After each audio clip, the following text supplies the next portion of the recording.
নমস্কাৰ welcome to my YouTube channel Assam career job যেহেতু এটা বহুতেই ভাল খবৰ লৈ আহিছোঁ মই আপোনালোকৰ মাজলৈ প্ৰায় ডিডিএ ফালৰ পৰা প্ৰায়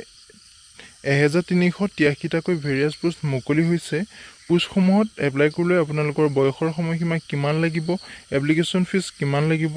এডুকেশ্যন কোৱালিফিকেশ্যন কিমান লাগিব সকলো তথ্য এই ভিডিঅ'টোত আলোচনা কৰিম ভিডিঅ'টো শেষলৈকে চাই যাব অলপ স্কিপ নকৰাকৈ যদি আসাম কেৰিয়াৰ জব চেনেলটোলৈ প্ৰথমবাৰ কাৰণে আহিছে তেনেহ'লে চেনেলটো ছাবস্ক্ৰাইব কৰি ল'ব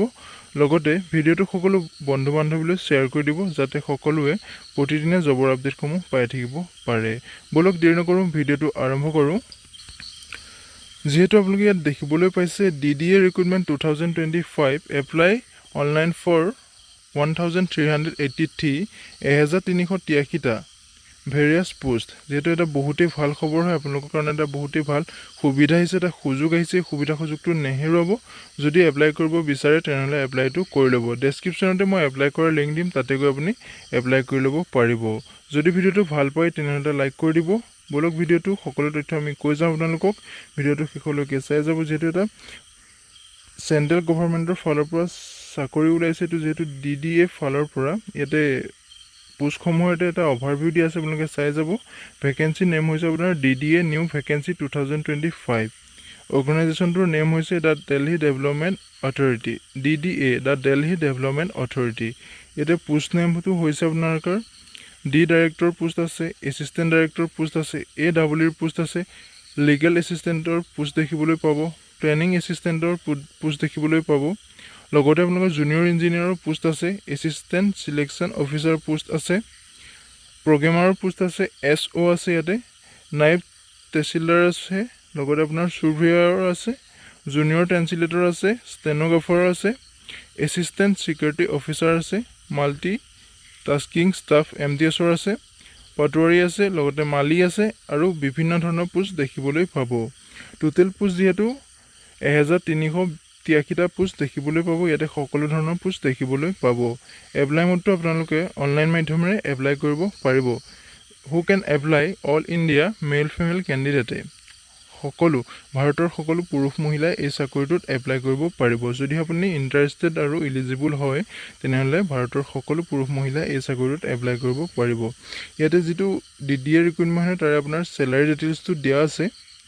মন্থলি আপোনালোকৰ 18,000 পৰা 1,12,400 টকালৈকে আপোনালোকে চেলাৰীটো পাব লগতে আপোনাৰ দিল্লী ডেভেলপমেণ্ট অথৰিটি ভেকেঞ্চি ডিটেইলছটো আপোনালোকৰ এজ লিমিটটো দিয়া আছে মিনিমাম এজ 18 বছৰ পৰা এপ্লিকেশ্যনটো কৰিব পাৰিব লগতে আপোনালোকৰ মেক্সিমাম এজটো এজ পাৰ ৰুল আপোনালোকে যিটো বয়সলৈকে এপ্লাই কৰিব পাৰে গভৰ্ণমেণ্টৰ ৰুলৰ মতে যেটো 40 45 55 তালৈকে আপোনালোকৰ এপ্লাই কৰিব পাৰিব এজ ইলেকশ্যনটো ধৰি মেলি আপোনালোকৰ যিসকল EWS আৰু PWD হয় তেওঁলোকৰ যেটো 55 বছৰলৈকে এপ্লাই কৰিব পাৰিব যদি ভিডিঅ'টো চাই ভাল পাইছে তেনেহ'লে লাইক কৰিব আৰু চেনেলটোলৈ যদি প্ৰথমবাৰ কাৰণে আহিছে তেনেহ'লে চেনেলটো ছাবস্ক্ৰাইব কৰি ল'ব ইয়াতে সিলেকশ্যন প্ৰচেছটো হৈছে ৰিটেন এক্সাম হ'ব প্ৰথমতে আপোনালোকৰ এটা ৰিটেন এক্সাম হ'ব যেটো CBT কম্পিউটাৰ বেসড টেষ্ট হ'ব আপোনালোকৰ ৰিটেন এক্সামটো কম্পিউটাৰ দ্বাৰা ৰিটেন এক্সামটো পাতিব যেটো প্ৰথমে আপোনালোকৰ এটা CBT টেষ্ট হ'ব তাৰ পিছত আপোনালোকৰ ডকুমেন্ট ভেৰিফিকেশ্যন হ'ব ডকুমেন্ট ভেৰিফিকেশ্যন হোৱাৰ পিছত আপোনালোকৰ মেডিকেল টেষ্ট কৰিব পাৰে নোৱাৰিব পাৰে তেনেকৈ আপোনালোকৰ সিলেকশ্যন প্ৰচেছটো আৰম্ভ কৰিব লগতে আপোনাৰ education qualification candidate should have passed 10-12 diploma graduate degree from recognised board or university or institute আপুনি এটা ইউনিভাৰ্চিটি অৰ ইনষ্টিটিউটৰ ফালৰ পৰা আপোনাৰ যদি ডিগ্ৰী থাকে গ্ৰেজুৱেট হয় বা আপুনি 10 পাছ কৰিছে 12 পাছ কৰিছে আপোনাৰ মিনিমাম 10 পাছৰ পৰা এই পোষ্টসমূহত এপ্লাই কৰিব পাৰিব ইম্পৰ্টেন্ট ডকুমেন্ট আপোনাৰ এপ্লাই কৰাৰ সময়ত কি ডকুমেন্ট লাগিব যেটো এটা পাছপোৰ্ট সাইজৰ ফটোগ্ৰাফ লাগিব সিগনেচাৰ লাগিব আধাৰ কাৰ্ড লাগিব এডুকেশ্যন সাৰ্টিফিকেট লাগিব কাষ্ট সাৰ্টিফিকেট লাগিব লগতে আপোনাৰ age proof Aadhaar card PAN card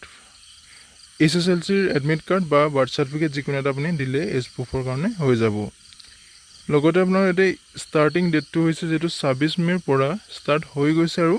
last ডেটটো জুন মাহলৈকে আছে যদি পোষ্টসমূহত এপ্লাই কৰিব বিচাৰে তেনেহ'লে এপ্লাই কৰি ল'ব পাৰিব মই এপ্লাই লিংকটো ডেছক্ৰিপশ্যনতে দি দিম আপোনালোকে ডেছক্ৰিপশ্যনত গৈ এপ্লাই কৰি ল'ব পাৰিব যদি ভিডিঅ'টো চাই ভাল পালে তেনেহ'লে এটা লাইক কৰিব আৰু মোৰ চেনেলটোলৈ যদি প্ৰথমবাৰ কাৰণে আহিছে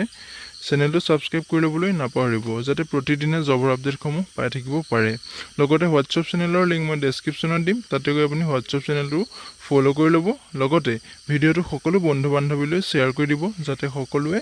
প্ৰতিদিনে জবৰ আপডেটসমূহ পাই থাকিব পাৰে আজিলৈ ভিডিঅ'টো ইমানেই আছিলে জয় হিন্দ জয় অসম